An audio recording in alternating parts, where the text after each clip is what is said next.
রাজ্যে সবাই গোলাম করতে হবে রাজার সুনাম, না হয় তোমার কল্লা যাবে, বিরাট কঠিন শাস্তি পাবে। এ কেমন রাজ্য বলো, কে খারাপ কে বা ভালো, ভালো মানুষ অন্ধকারে, অমানুষী আলোর দ্বারে।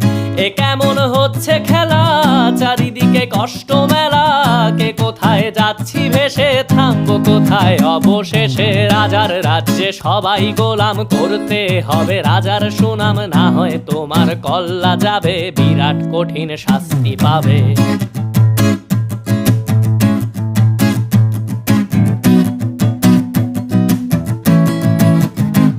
তুমি ভালো ভাবে বাঁচতে চাবে, তবে তোমার শাস্তি হবে। ভাবছো তুমি বিচার চাবে, এবার বোকা সব হারাবে। বললে কথা আসতে বলো, কিংবা রাজার কথায় চলো, এদিক সেদিক পা বাড়ালে তবে